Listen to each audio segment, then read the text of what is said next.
Sveiki, mano vardas Ellen Dye.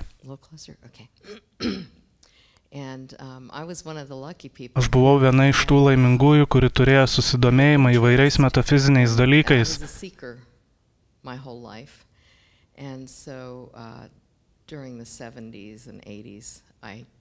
Skaitydavau daug knygų šią temą.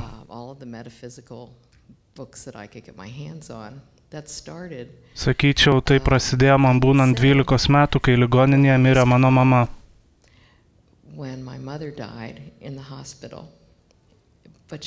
Ta naktį, kai ji mirė, ji pasirodė mano kambaryje.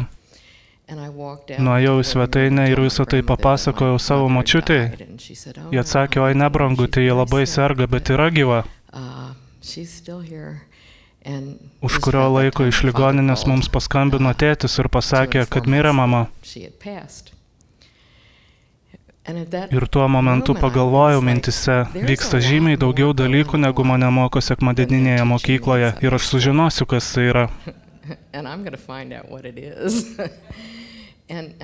Ir nuo tada pradėjau gilintis į tuos dalykus.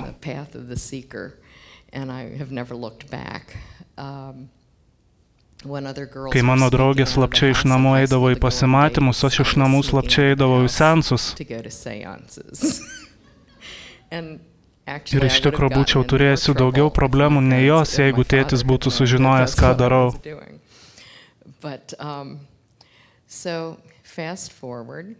1985-aisiais, kai man jau buvo 35 metai, buvau perskaičiusi visas knygas, turėjau žinias ir laikiau save labai protinga. Aš suprantu visus tos dalykus, aš esu nušvitusi. Na, mano aukštesnysis aš, Dievas ar visata nusprendė, kad iš tikro ne. Iš tikro esu labai lėtai besimokanti, kad į mano galvą turi trenktis automobilis ir turiu nueiti į direktoriaus kabinetą.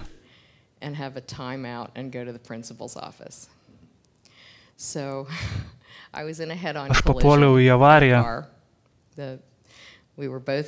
Važiavau savo gatvės pusę, bet paskutinę sekundę kitas vairuotojas nusprendė pasukti kairę tiesiai prieš mane.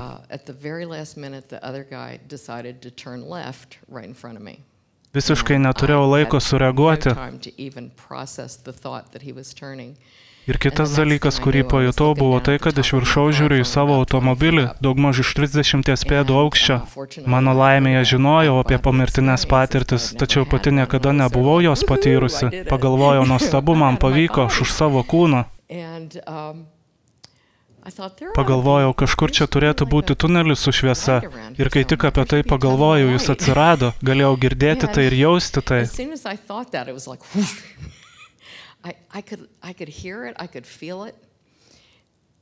Jis buvo šioje vietoje.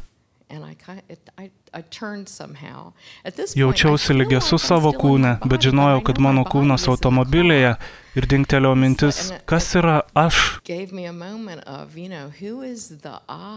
kuris žino, kad kūnas automobilyje ir žiūri iš viršaus į jį. Bet tai praėjo, kai pajutau šviesą. Ji pulsavo ir buvo gyva. Ir tai buvo pats maloniausias meilės jausmas, kurį kada patyriau.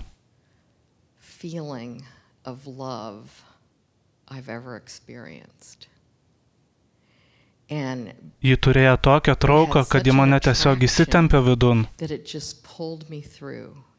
Judėjau tuo tuneliu. Ir ji vis stiprėjo ir stiprėjo. Jausmas toks, lyg būčiau apglėbta tos meilės. Ir jis stiprėjo su kiekvienu momentu. Ten žinoma nebuvo laiko, bet jaučiausi taip, lyg judėjimas tuneliu truktų dienas. Visas patyrimas jautėsi, lyg truktų amžius ir akimirksnių vienu metu.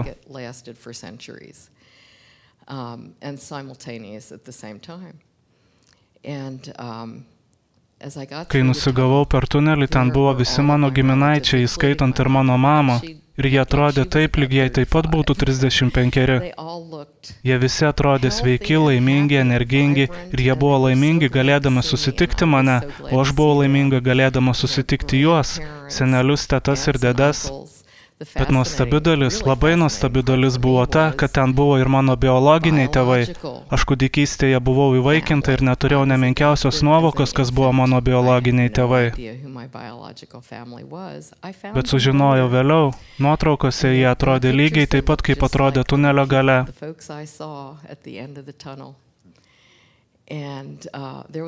Biologinis tėvas tunelio gale man pasakė, aš labai dėl visko atsiprašau, tačiau aš visą laiką buvau su tavimi. Nors ir negalėjau būti asmeniškai, bet visada buvau su tavimi. Tai buvo tiesiog nuostabu patirti tokius dalykus.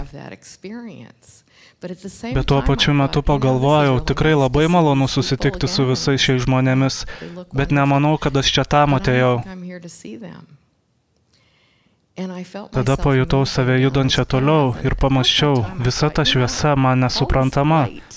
Norėtųsi, kad tai atrodytų lyg vieta, arba aš jausiuosi tikrai keistai.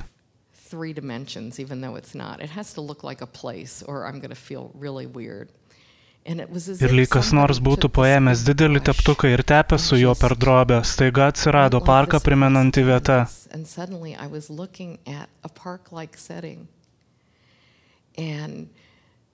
Ten buvo žolė, medžiai ir gėlės. Jų spalvos buvo tokios, kokių mes žemėje niekada nesame matę. Ką mes matome, čia matome lyg per uždangą. Čia yra pilkynė palyginus su tuo, kas yra ten. Viskas ten buvo gyva, visi jautė. Ten buvo ir medžiai, ir paukščiai, ir kiti gyvūnai. Staiga pamačiau visas kates ir šunis, kuriuos kada auginau ar žinojau, kurie mirė.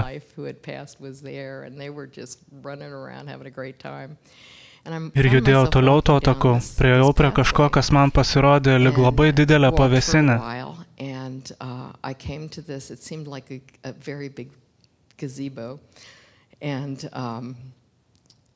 Ir jos viduje buvo labai didelės būtybės, nuo 12 iki 15 pėdų dydžio. Jie buvo šviesos būtybės, apie 13 jų. Aš atsistojau per vidurį ir mes kalbėjomės. Ir jie man priminė viską, ką iš tikro kažkada žinojau, ką visi kažkada žinojame, apie gyvybę, apie visatą, apie žmoniją ir kur mes einame. Jie parodė man žmonijos aukso amžių ir mes jau esame prie jos slenksčio. Ir pabaigoje pasakiau, aš negrįšiu ten ir jūs manęs nepriversit. Jie atsakė, viskas gerai, brangutė, tu gali rinktis, ką nori daryti, tu dieviška suvereni būtybė. Bet leisk mums pirmiau tau priminti, kodėl tu pasirinkai gimti žemėje ir ką norėjai ten įvykdyti. Atsakiau, man neįdomu, aš neisiu daugiau ten, šlikštu ten. Kitas dalykas, kurį prisimenu, kad atsibudau skubiosios pagalbos skyriuje ir prieš akis pamačiau baudos lapelį, nes vyras, kuris į mane įpuolė, sakė, kad mano šviesos buvo išjungtos ir bandė mane apkaltinti už avariją. Ir pasakiau, kas atsitiko? Medicinos sesuo atsakė, tu patekai į avariją, brangioji, ir esi skubiosios pagalbos skyriuje. Atsakiau, ne tai turiu omenyje, kodėl aš čia žemėje. Ir kad išsiaiškinčiau, kodėl sutikau grįžti, turėjo praeiti 30 metų. Buvau viena iš tų žmonių, kurie susirgo labai rimta depresija ilgam laikui.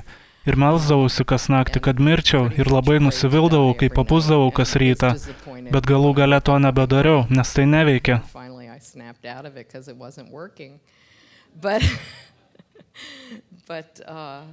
Bet dabar žinau, jog dalis mano misijos, nemanau, kad mes grįžtame tik dėl vieno dalyko. Ir dalis mano misijos, dėl kurios grįžau, yra dalintis su žmonėmis, kad mes esame labai mylimi ir kad tai yra svarbiausia.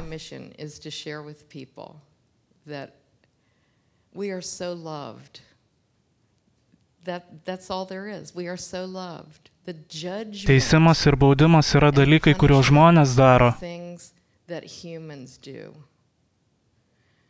Mes teisiame save, teisiame kitus, mes baudžiame save ir baudžiame vieni kitus. Dievas nedaro to. Dievas myli mus. Kad ir ką darome. Dievas žino, kaip yra sunku čia. Dievas žavisi mumis už tai, kad savo noru atėjome čia ir bandome gyvenimą čia. Mes turime tokį stiprų palaikymą, tačiau negalime jo matyti, bet jeigu prisijungsite, galėsite jausti visą meilę, kuri yra aplink visą laiką. Atminkite prašyti pagalbos, nes ji visada yra čia. Bet turite paprašyti, nes jie nesikiš per prievartą, nes mums duota patiems rinktis. Taigi viskas yra tik apie meilę. Kartais yra labai sunku būti mylinčiu tokiame pasaulyje, kokį susikūrėme. Bet kiekvienas mažas dalykas, kurį bandome padaryti, kiekvienas mažas dalykas, bandant sukurti rojų žemėje, yra toks svarbus ir turi labai didelį efektą. Mes visi esame nuostabūs, dieviški, galingi kūrėjai. Mums reikia į tai įsigilinti ir įsisavinti tai. Ir būti meilė.